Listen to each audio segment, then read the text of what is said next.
Good morning.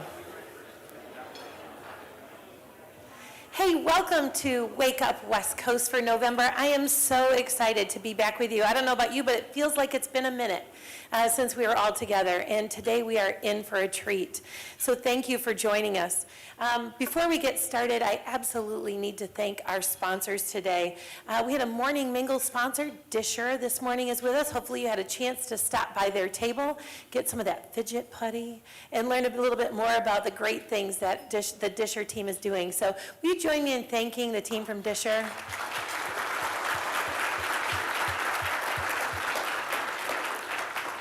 Disher's really been a long-time friend and supporter of the Chamber, and so we just greatly appreciate all that they do for us. We also have a program sponsor this morning, Independent Bank, and joining me from Independent Bank is Brad Kessel. Good morning, Brad. Good morning, Jody. You Sure, clap? Yeah, please. Brad always deserves a round of applause. So Brad, tell us a little bit about Independent Bank. We saw that you opened up a spot here on the Lakeshore, a full-service branch on Riley about a year ago. So what made you decide to come into the Holland market? Very good, Jody, and it's great to see a great turnout here today. So Independent Bank actually has been in the market a number of years. We had a loan production office for a few years right here downtown, and that's sort of our entry strategy as we come into a market, and it starts with people. So it's first of all bringing the talent onto our team, which we felt we did, and once we got established, we then sought out a larger physical location, and so we found the branch on Riley in 31, and it has actually exceeded our expectations. You know, really, why come to the Holland community? Actually, I've been in my current role as CEO of our company since 2011, and for a long time really had an interest in extending our presence beyond the Grand Rapids market and here to the Lakeshore here in Holland. And the reason being is Ottawa County is the fastest growing county in the state of Michigan. And it's, I think, a county that very emulates independent, sort of a blue-collar work ethic, you know, all about relationships. And so that's why we wanted to get out here. That's great. So one of the things that we saw you do was become a premier partner with the Chamber. Thank you for that as a silver sponsor.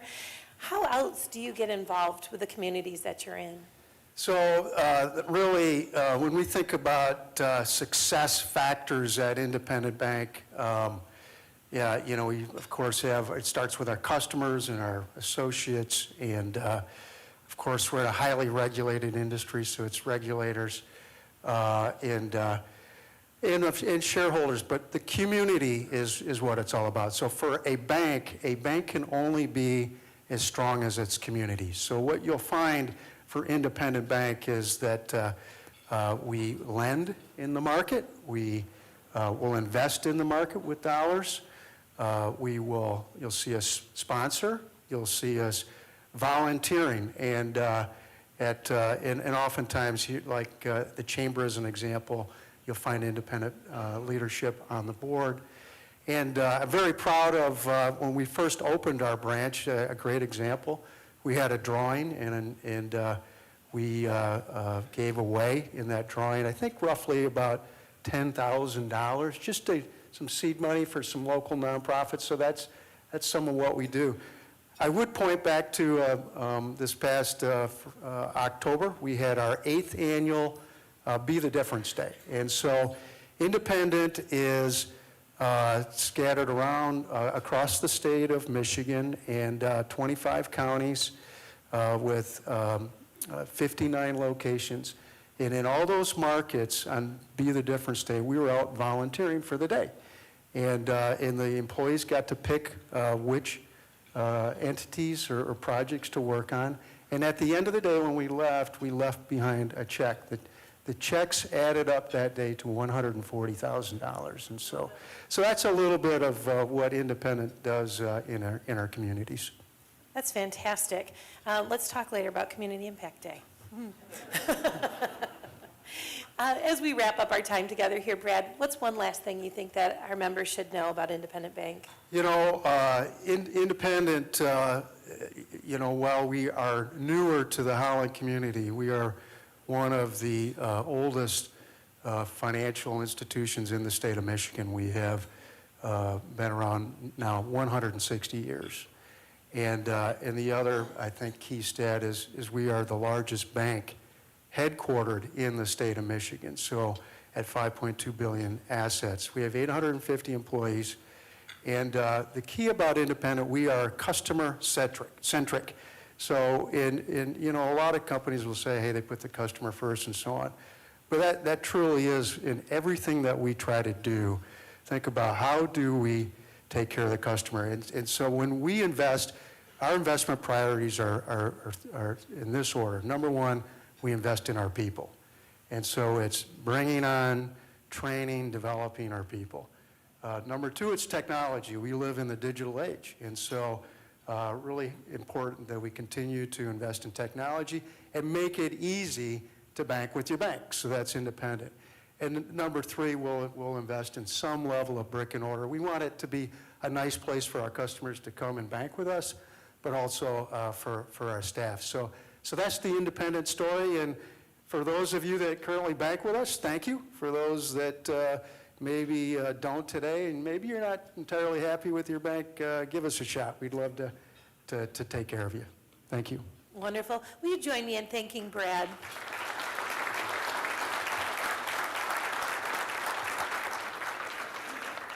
Okay, so you know if you're at a chamber event, we're always going to build in some networking, and we're going to do that now. So there's some cards on your table with questions that our speaker today has prompted us with for a good conversation starter before we get going. So here's your question for your table networking today, and that is, how has your attitude towards work changed over the course of your year, of your career, or the year? Pick a time frame. So how has your attitude about work changed over the course of your career? We've got 6 minutes. You're probably at a table of 6. Hannah's going to start a timer, so be mindful of the people around you. Take a minute max per person and share your story. Go.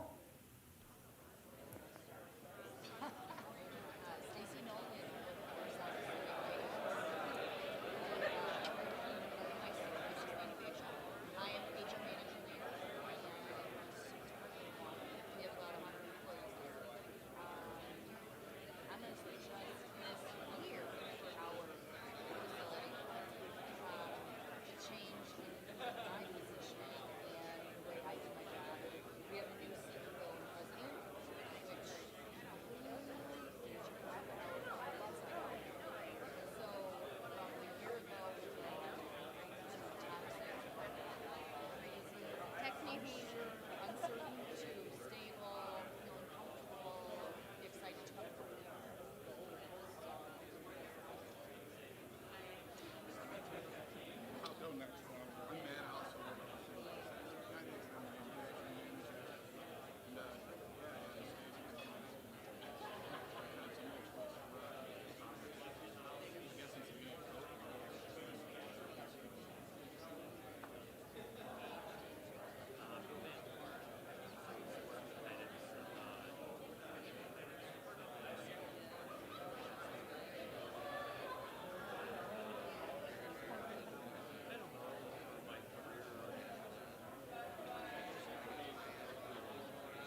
John.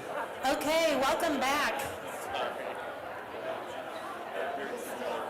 This is a dangerous topic. I know you could go on all morning talking about this at your tables, and I hope that you'll find time afterwards to continue these conversations, but I don't want to spend any more time without getting on to our speaker today. I am so excited for you to be able to hear from today's speaker. As we were preparing for this, and I was thinking about how do I introduce today's speaker, I realized that our speaker really embodies all of our core values.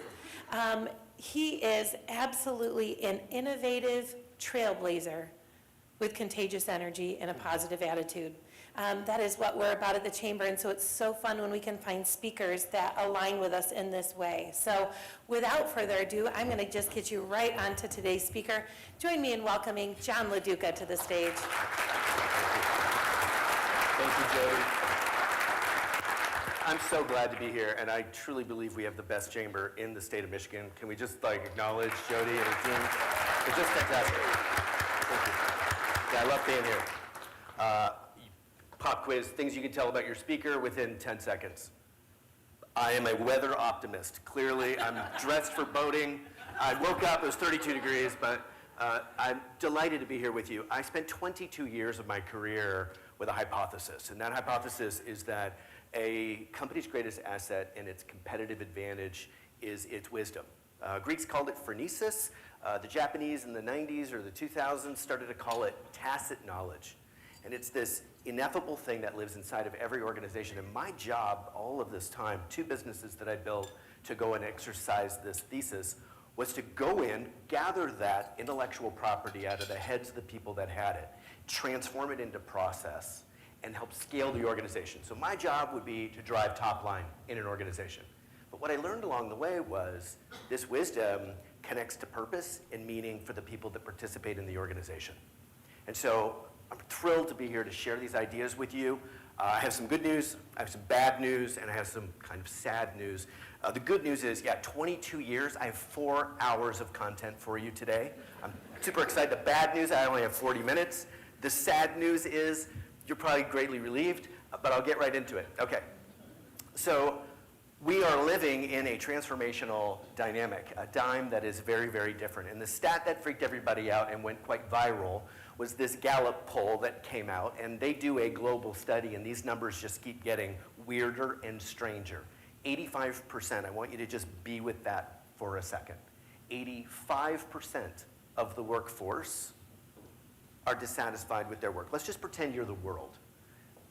These 3 tables, happy to be here. The rest of you, not as much. Half of you would leave if there were donuts across the street. If you imagine this in your organization, with your head count, with your people, with your teams, it's a real concern, and everyone is talking about this right now. And everyone wants to know why. Why is this happening? What's going on? How do we fit in? As a generation is changing in their attitudes and opinions, why is this happening? I think it's the wrong question. I actually think that the question we ought to be asking is, when is it? Because when is a very important characteristic in the life of work as we understand it in Western civilization.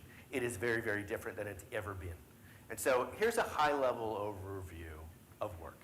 We've transitioned from craft, sort of an artisanal age that preceded the industrial age, and things changed.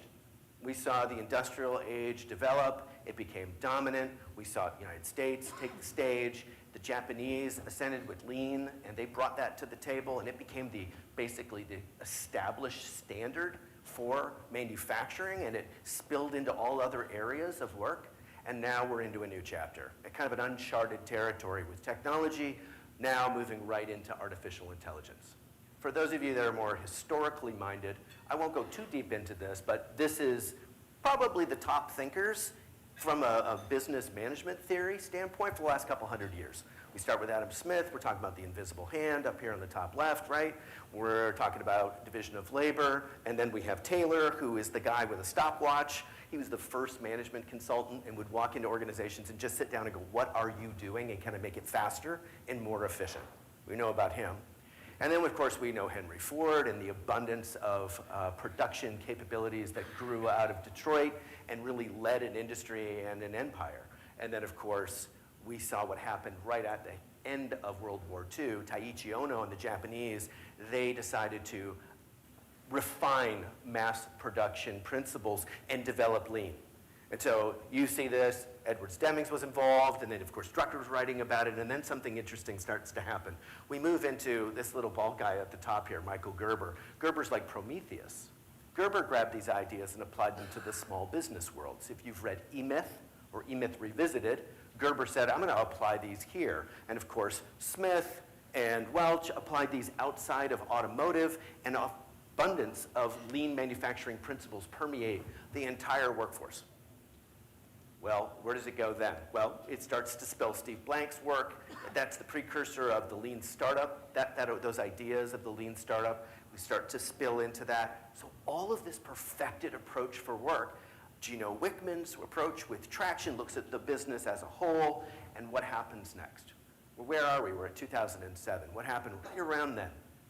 Hey, let's talk banking. What happened in 2007 and 8? Yeah, we had a real change in the workforce and in the economy, didn't we? We had the worst economic disaster since the Great Depression, and workforce dynamics started to change, and attitudes about work began to shift dramatically. Suddenly, there's this thing nobody had heard about before called the gig economy. What is the gig economy? What is this? What is the gig economy? We called it moonlighting when I was a kid, and it was called moonlighting because you did it by the cover of darkness, because if anybody found out you had a side hustle or a side gig, you might get sacked, right? Now, 40% of the American workforce has a side hustle. People are subsidizing their incomes with outside activities outside of their main role. Things start to change, and we start to feel the momentum of this shift. Attitudes about work shifting dramatically. Now we move into the last chapter here and what happened a few years ago that changed everyone's attitudes about work. We had a global pandemic. Last time we had a global pandemic, we saw the introduction of socialism as a mandate. The workers stood up and said, hey, wait, whoa. We're not putting up with this crap anymore. We saw this huge rise in the unions, and at 2020, we saw another huge change in attitudes about work. We saw, 2021, we saw the Great Resignation. People said, you know what, for the first time, I'm not doing it. I'm stepping away.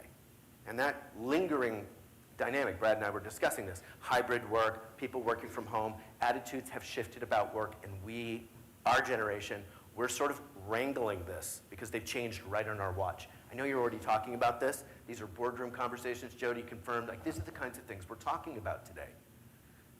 Right on the heels of this massive change, people withdrawing from the workforce, the introduction of ChatGPT, the first production level, mass use AI. We can talk about AI forever. I did a TED Talk, I think it was 2017. We didn't even know what it was. We were watching videos and reading reports, but no one was using it in a day-to-day like they are now.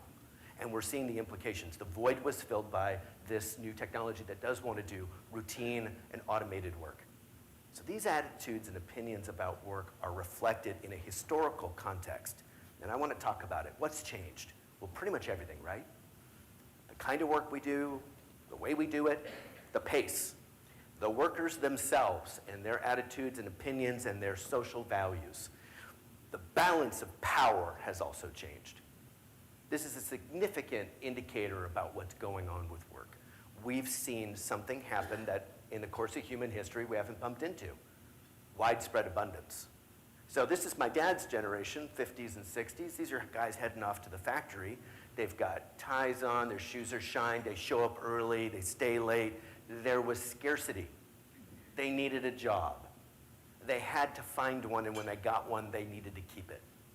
And so the attitude was, if you get a job, you can expect this from your workers. If they took a job, you'd expect discipline from them. They'd show up early, they'd stay late, they'd work very hard, and they were afraid of losing their job. So you'd work in an organization and you'd plow into it and you'd do your best, and maybe after years of doing it, you might decide, I kind of like the work. Actually, that might bump into you one day. It's not a precursor, it's not the criteria for deciding on a career, it would just be opportunity. Once you got the job, years later, you might decide, I kind of like it. Maybe after 20 years, you develop a sense of belonging. You know what? We're a Ford family. I like being here. I like being a part of this organization. I feel connected to the brand, to the values. It's become a part of me. Does this feel familiar to you? Well, what have we done? We've completely inverted this paradigm now. This is an upside-down dynamic now. For the younger generations, younger than me, I'm Gen X, everyone younger than me grew up with such an abundance mindset that they actually are going to determine their level of contribution based first on a sense of belonging. If they don't feel that, you're not going to get discipline out of them. If they don't feel a sense of purpose and connection, as you probably already know, that affinity for the work that they're doing, they don't want to be a part of it. And they have choices and options, and they're not afraid. I remember my dad telling me, you know, you can't have 12 jobs on your resume. No one's going to hire you.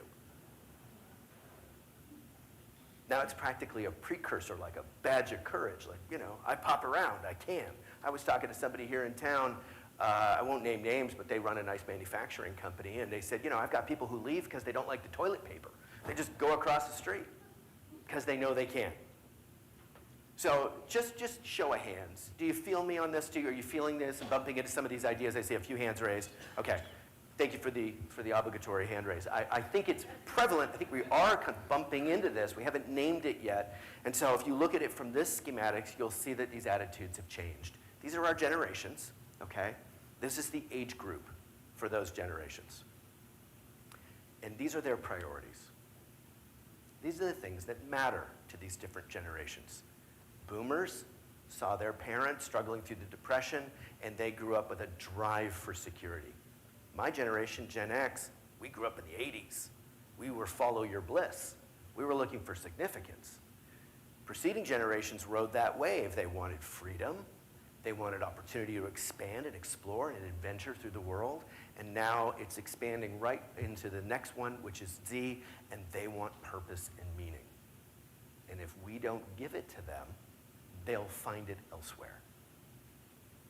So my work, as I'd mentioned, was to go in and find wisdom, to go in and find what was working. I wasn't the kind of consultant to go in and teach, hey, let me tell you what you should do, because I was always in a different industry where I wasn't an expert. My job was to find those experts, figure out what they were doing, what their attitudes and opinions were, and clone it so we could scale. And what we learned is that there's something missing in organizations, and the ones that got this right solved for these different attitudes about work. A connection to purpose, a connection to the greater good of the organization as a whole, to being a part of this team, to having access to it. Sounds easy, does hard. So let me go up to the next one. Tenure in these organizations, 7 years. 5 for our Gen Xers, and 3 for millennials, and 2 for our friends Gen Z. They're going to hang out about the hour after they've become suitably vetted and trained up. They're going to pop. If we don't have another way to engage them and provide a career path for them or opportunity for them to expand and explore their goals and their drive for purpose within the organization. And so they learn different too. Our generation, you know, we learn on televisions. Smartphones are now the #1. That's how we conduct business and banking in certain parts of the world. And for anybody under 30, it's their primary. It's how they interface with the world. Right now, even. So here's the big thesis. For over 100 years, business has used process to basically drive predictability, consistency, and to dumb down work. And we got to a science about it. We've perfected it. We've gotten outstanding at it, and we've turned companies into machines, and we've tried to ask people to fit inside of these cog-like structures. We want them to be robots. And when they got the opportunity, when they got a breath of fresh air, when they were home for a little while during COVID, they thought, good grief, no. And they didn't want to come back. And they are asking different questions, and they will continue to do so because the economy is allowing them to do it, because there isn't a sense of fear or scarcity, and we've got to play the game a little differently. If we want to attract talent, if we want to keep it, and if we actually want to engage this younger generation, not just try to turn them into functionaries. Hey, you've got ChatGPT if you just need a disinterested information delivery system. If you want someone to participate, to care, to actually pour into the organization like you did over your career, we're going to have to embrace them in a different way. Okay. This is a term that comes out of the lean manufacturing world, and you probably haven't seen it because it's kind of taboo these days. It's so offensive. The mandate was idiot-proofing processes, to drive them down to such a level that any goofball could do them. And frankly, that's the problem. And so what we've done is we've disintermediated work from purpose, from meaning, from connection to something greater, and people don't want to do it. You feel me? You guys get where I'm going with this? Okay, so this is the opening salvo. This is me reading emails. Actually, you know this. This is a famous clip from modern times. This was Charlie Chaplin's, kind of his mainstay. This is a huge commentary on the nature of work. This is the 1930s, but he was commenting on this shift from craft into the industrial age and what it was doing to people. I mean, we could just sit here and laugh. It looks like just a nonsense, crazy world, except we're doing the same thing with the sole exception that we're doing it with information. We're doing it with emails. We're doing it with phone calls. We're doing it with transactional type. Yeah, I just could keep going. But by and large, he was making a comment 100 years ago that continues to be relevant today. This kind of a work environment is dehumanizing our workers, and now that they have options, now that scarcity's not on the table, they want to find greener pastures and participate in work in another way. And if you're getting uncomfortable, if you're sitting in your seat going, great, I didn't come for bad news, I want to hear some good news, the whole second half of this is going to be, okay, so how do we handle this?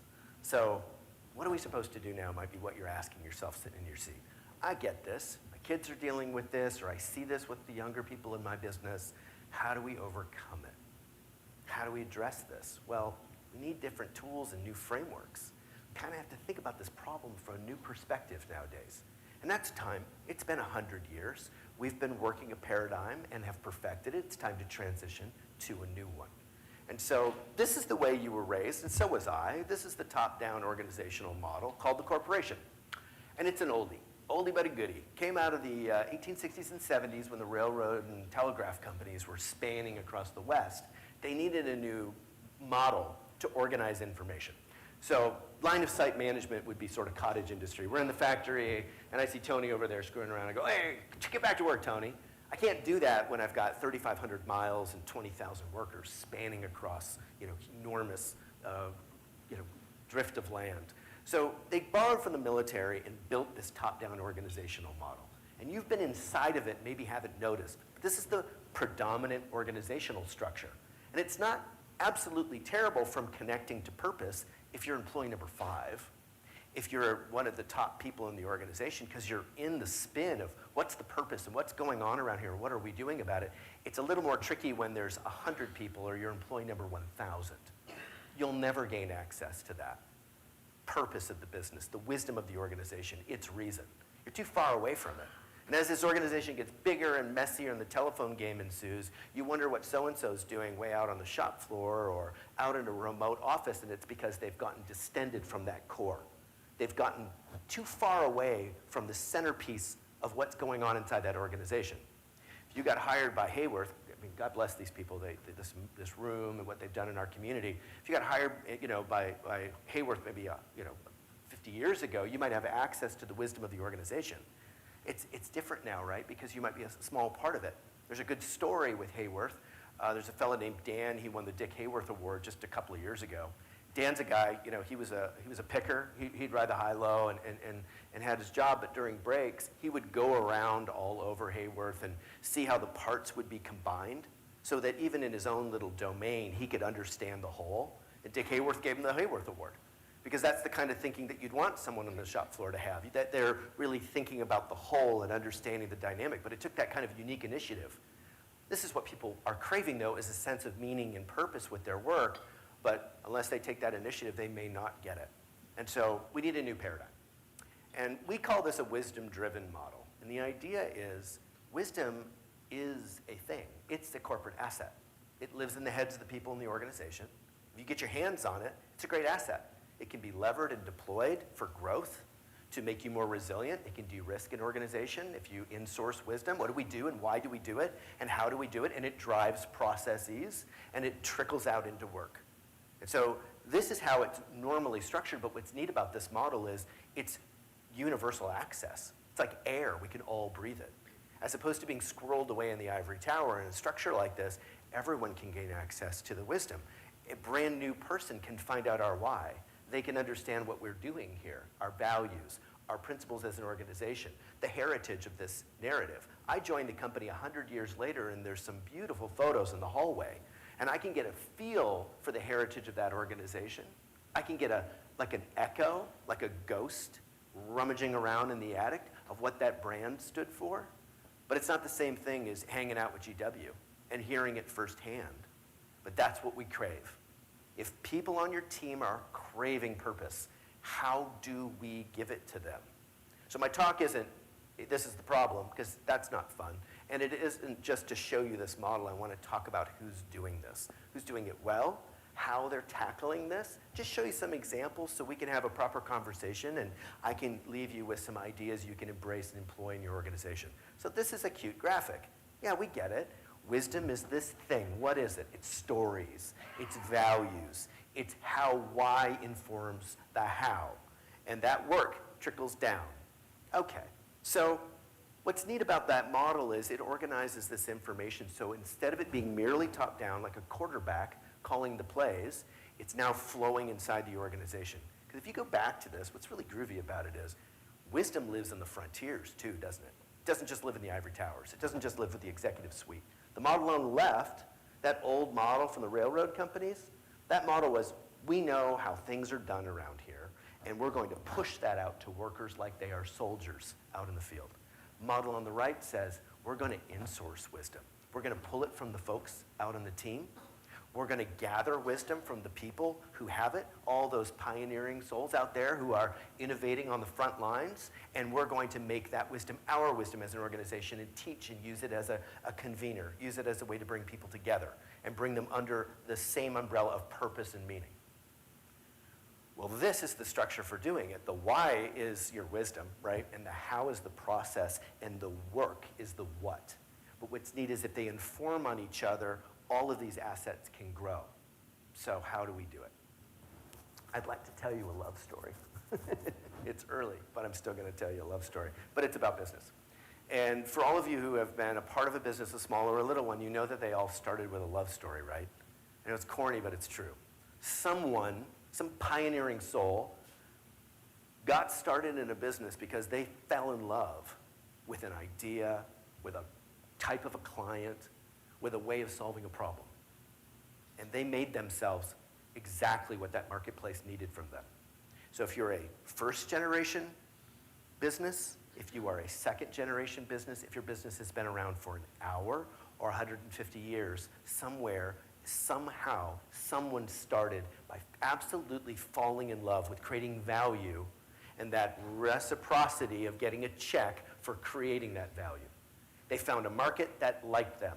And a lot like speed dating, you know, going out on eHarmony and going on a bunch of lousy dates, they finally found a match. They found someone willing to write a check for what they love to do. And so if you're in the 100-year-old business, you know, there's photos of grandpa and grandma in front of the old grocery truck, and they're so proud of themselves. And you see that pride. And maybe 100 years later, they have 50 stores. How did they get there? What did they gain or lose along the way? Those are stories that live inside their heart. And that entrepreneur who started that business fought very, very hard to build the organization that way. That's chapter one, is they fall in love. You know, boy meets girl, girl meets boy meets boy, whatever it is, but they fell in love with that marketplace, and they became this extraordinary reflection of it. Chapter two, they hire helpers. And you see that. Now, they're delegating away some of the things in the organization that they don't like to do. Then come along at chapter three, they hire proxies. Now they're transferring knowledge about what they love about that market and how they understand how to serve them to a host of people who are now serving in either lead gen, conversion, or fulfillment. They're saying, fall in love with the client, understand what's essential, get passionate in the way that I am so that we can continue this romance. We can continue to serve this marketplace at this really high level of value. And it troubles them when they get it wrong. And you see the entrepreneur getting nervous. If your business has been grabbed up by a private equity firm or leadership have retired and moved on, you may not even have had access to that story ever. But one day, a long time ago, it was what they were obsessed with, was making sure that their values and the way that they serve were replicated and cloned and they were able to promulgate that as the business scaled. Then they go to the last chapter, they go from 3 to 4. Now they go from hiring proxies who are basically clones of themselves. Now they're hiring what we call operators. Now they're bringing in people like, go figure out payroll software. I don't know anything about payroll software. I can't help you, but it has to be awesome. And I need it to work really well. And I need somebody over here in the finance department, and I don't know how to do all of that, but we need to hire people that can and can do a great job. And you see the entrepreneur leaders starting to drift into the background as more and more people are standing in between them and their beloved. And it makes them nervous. Maybe the business is successful with this and they do knowledge transfer well, but eventually what they find is you see your entrepreneur leader either exit because they can't handle it, they miss the drive, the adrenal hit of being out there on the front lines. They have an affair, you know what that looks like with a business owner? They start another business. They say, I'm gonna start something new over here. Or they figure all this out and they create this community of people, all who have fallen in love with the same idea. All who understand what we are doing as a community of people serving this entrepreneur, or this client, this marketplace, and they're able to expand that. Many of you belong to companies that cracked that code. You see it. And the people on the team in the close-knit community of people who are early on, they got that. They fought for it. They believed in it. They signed off. They were enlisted, and they were like, we're going to help participate in this. As the business grows and new people join, whose responsibility is to keep that fire lit? It's ours. Whose responsibility is it to socialize that narrative that's now maybe 100 years old? You show up for work, and there's a logo on the wall and a slogan. Do you remember the story of that? No, it preceded you by maybe 100 years. Someone lived for that logo, and that little slogan meant a lot to them. That was their brand. That was their value system out there in the marketplace. You may not have ever heard that story. That's what we have to capture. And so, leaders, here's some advice. Tell your story. Tell it. Know it. Define what it is and socialize this in the organization. Your job is to be a storyteller. Your job is, as a leader, to reflect the values in the organization with what you do every day. Because that connection between the why, the how, and the what is basically where we see results in an organization, where people can feel connection to purpose. Does this resonate with you? Do you feel that? That sense of purpose? When you connect to it, it changes the feeling of work, doesn't it? It stops feeling like modern times and you're doing this with a wrench all day, and even the most mundane of activities can be infused with a sense of purpose and meaning. You can participate now with a sense of clarity. So go tell your story, leaders. People want to hear it. They want to understand where they belong, what they're fighting for. They want to know what team they belong to, and what's that love story all about. What is it really, what's the essential element of it? And for all you managers or your integrators, if you're running on EOS, your job is to extract that wisdom out of those subject matter experts and bake it into the how. So what does that mean? Well, if you get a recipe for how to make an apple pie, what do you get? You get a list of ingredients and you get a list of directions. But if you ask your grandma how to make apple pie, if she's still with you, you know you're going to get stories of the Great Depression, how they couldn't get apples that one summer. It's a completely different experience, isn't it? Because there's a story behind everything. There's a why behind all of the how. So inside your organization right now are subject matter experts that have that wisdom, that do things in the organization a certain way because of what they understand about the why. There's a story in that company, and they're plugged into it, and they're excellent and meticulous, and they're fastidious about the way that they do things for a reason. Go find out what that is and bake it into the operating system of the business. Make it part of the process. How do you do that? Well, you interview them, and you ask them, and you have them teach you, and you document it, and you make it the way. And then as you bring in other people, they can connect to the why when they're doing some mundane activity. No job is without its dignity unless we fail to enlist people in its larger piece of the equation, unless we help them see that it's a piece of a greater purpose for an organization. And for those of you that are, maybe you're juniors on the team, have them interview. If you're a leader, have them interview you. And if you're a young person on a team, go take your boss to lunch. Go ask them questions. Understand what they're doing. It will change your relationship to what your aspect of work is. They should know what your passions are. They should know what your vision is. They should have a clarity around that, and they should hear it from you. And when they're connected to it, it changes their sense of purpose. What we've done with workers is we've said, stay in your corner and do your job. And they're pushing back against the table. So bring them in. Tell them what matters. Take the time with them. They want to participate. They're actually passionate about it. They just can't reach you. And so take the time to have lunch with them. Since most of you are the kinds of leaders who would be interviewed, take the time with them. Even invite them to do so. I've got clients all over the country. One of the things that they do is they have a new hire interview their boss. Not the other way around, but once they've accepted the offer, the responsibility is to interview the boss and find out, what are we doing? Where are we headed? What's essential? Not about the job the new hire is going to be doing, but to be spoken to like a consultant, to actually just share the vision of the organization with that new hire so that they can be a part of it and feel that passion and feel that energy behind the organization's real purpose. This is Barbara Barton, and I like telling her story. This is the practical side of the conversation. So now we're going to go from problem to really get down into the tactical activities. Barbara Barton is a treasure. I think she's like really a national treasure. She's this little old lady who used to do financial advising at her kitchen table and built a very successful business down in Texas. She's like a #1 advisor on her platform and retired recently. And we got a chance to interview Barbara Barton, and she's the kind of example that I'm talking about. This is someone who's been doing what she's been doing for a long time, built a business with a lot of intentionality behind it, and there isn't a darn thing this gal does that doesn't come with a story, a why, a purpose. And absent that, you might think when you work there that your job is just to fill out some paperwork. But when you hear Barbara explain even the most mundane ideas and activities, you get a renewed commitment. You get a connection to the why because she's absolutely in love with the client. She still has a fire in her belly to serve and create value. And when you hear it, it's engaging. It's actually really quite attractive. You think, wow, I want to do that too. I want to become like that. I want to serve at that level. Even the most mundane activities are elevated when you get an opportunity to sit down and listen to the person who built this organization share these stories. And so we built this. This is a platform that we developed to capture stories. Now, I love Saul. He's cute. Matches his glasses with his tie with every outfit.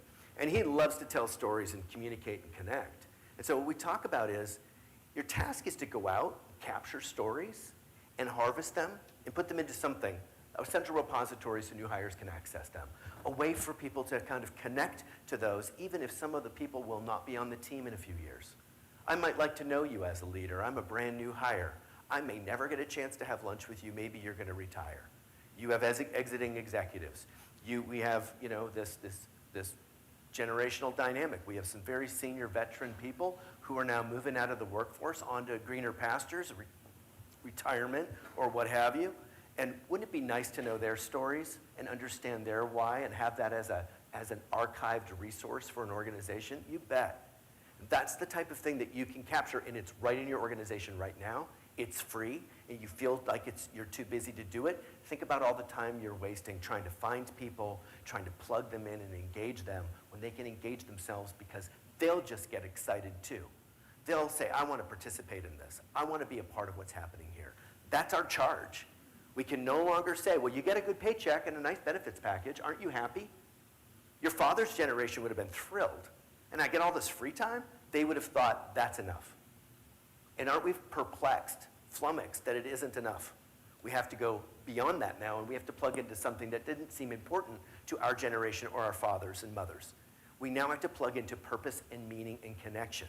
And it's on you to do it. It's fun. It's valuable. It drives performance. It drives retention of key people, and it de-risks the organization because you know you're going to lose them. Eventually, they're going to go to greener pastures. Some of your best are going to migrate over to a competitor, or they're just going to age out. So go grab that asset of their stories, their why behind their how. Bake it into process so that it can live and have a longer legacy beyond their tenure inside your company. It's free. It's fun. And it works dramatically for attracting and retaining the talent that's out there, seeking an organization that'll give them that opportunity to gain access to purpose. So what did we cover? What did we talk about? Well, we talked about work has changed, and we kind of have to as well. We have to evolve. We can't fight it anymore. I hear grown-up people sitting around, and I've been a part of this, kind of grousing about younger workers and how different and alien they are and how their needs are so frustrating, but we just have to adopt a different mindset. Work has changed, and attitudes have to change with it, ours in particular. Number two is, these people want purpose and connection, and as soon as we realize that, it's a whole different ballgame. If you're fighting it and saying, well, we just pay them more and they're still unhappy, or we let them work from home and it's still not working, it's because they're seeking something else from us. And once you connect to that, a whole bunch of creativity opens up about how to solve it and what you as a leader can do to connect and create that kind of value. Number three, wisdom. Wisdom is the thing that connects all this why and how and the what of work every day. And it's baked into process. It lives in the everyday things, from cleaning a toilet to taking a client call to doing the most robust and complex things inside your organization. Baked inside of it is that passion of why, the wisdom of the organization's most senior leadership who understood it because they did that role and they did it exceptionally well, or you wouldn't have a company to work at. Someone solved it. They solved lead gen, they solved lead conversion, and they solved fulfillment, or you would have a paycheck. And if you're a business owner, you like hearing that because you're like, darn right. We worked really hard to get those things correct and struggled and sacrificed. And if we could pour that into others, not only would they do better work, but they'd probably find a lot more integrity in the work. They'd find more value in it. And so we go to the next one. Wisdom, yes, lives inside a process, and connecting to it creates that sense of purpose. It creates that sense of meaning. I believe work problems are not demographic problems. I don't think they're race problems. I don't think they're gender problems. I think that they are treating us like they are investors with their time. And God bless them for asking those questions and behaving like that. They want to know if they're going to enlist in your organization. They're going to give you some time, maybe a few years. They want to know what you stand for. Shouldn't we step to the standard to attract and retain that kind of talent? Shouldn't we sort of reframe what we do so that we can meet them where they're at? It's a great opportunity. All right, so I'll pause and just let you hit me up with some questions. Some of the things that I think are on the table are questions about work, and really what I really want to know from you is, let me just start with this. How many of you are owners in your organization? Just show of hands.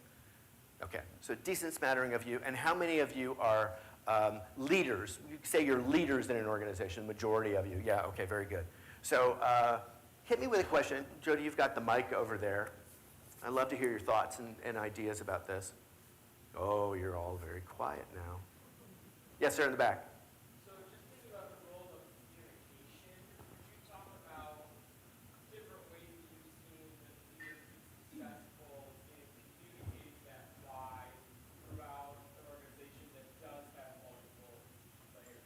Yeah, it's a fantastic question. So the first thing is, you need to be really clear about what you are as an organization. So if you think about it as clarity around it, most choice making in the enterprise is values driven. And unconsciously, business owners and leaders are operating within their value system. The problem is when values haven't been defined, everyone brings their own to the table and it's just sort of a free-for-all. So the first thing that has to happen is define your values as an organization. And figuring out what those are then means that you can begin to storytell how your values actually make decisions or inform choice making. This process works because we all believe in this. If you believe in something completely different or even opposite of that, you're going to show up and try to do this process in a different way. And so storytelling is a key component of that. And at different levels, your job is to basically say, this is how we participate in the whole at every level of the organization. And so each tier, senior leadership, this is where we're going as an organization, this is the value. But here's the thing that we've learned in corporate. The idea is you might only hear from the leader that you are attached to, which might be, if you're very new in the organization, it might be very, very low. You seriously want to hear from the people on top. So channels and platforms that allow leaders to broadcast messages. Knowledge management is the term that's used. And it's a technology capability, and it's a way of gathering up those stories, and every single person should have direct access to them. So yes, I want to hear from my manager. I want to know how that manager participates in the larger vision and aligns with those values, but I still want to hear from senior leadership.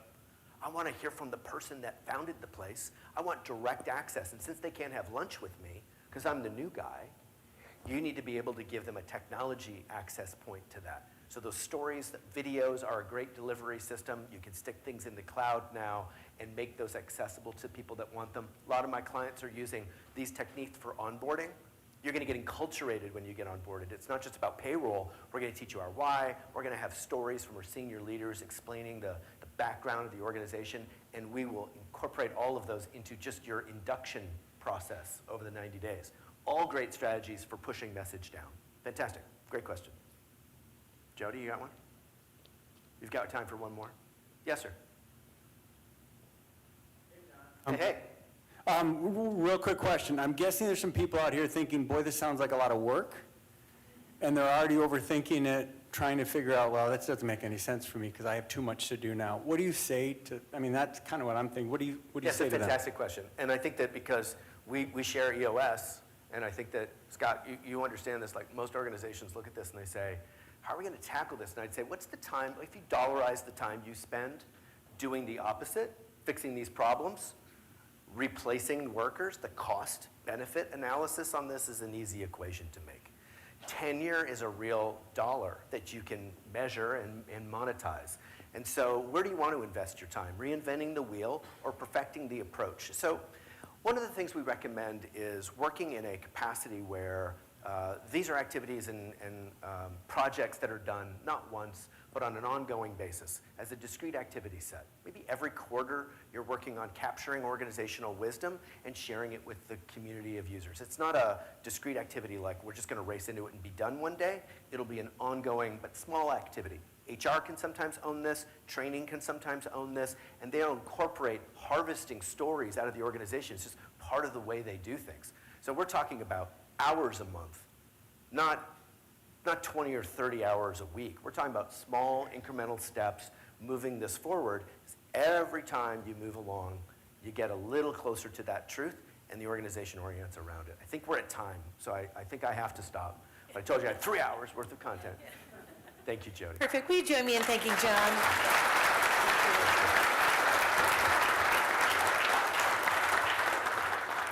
Hopefully you all found some pieces today that you can take back to your place of work and implement, bring the wisdom back, right? So a couple of things before we go our separate ways this morning. Next month, we're switching gears just a little bit, and we will be joined by Congressman Huizenga for breakfast with our congressman. We'll be back here, but we'll have an advocacy focus for our morning together. Then in January, we'll be looking at our economic forecast, and that will be at Engedi Church, so we can accommodate a larger crowd. And then we'll be back here with a more traditional Wake Up West Coast in February. On the 13th, we'll be joined by Abby Johnston, looking at conscious leadership. So with that, one last reminder to stop by the Disher table on your way out. They have a drawing on their table, so if you haven't already, drop your business card in there. You could be a lucky winner today. So with that, go and make it a remarkable day. Thanks for being here.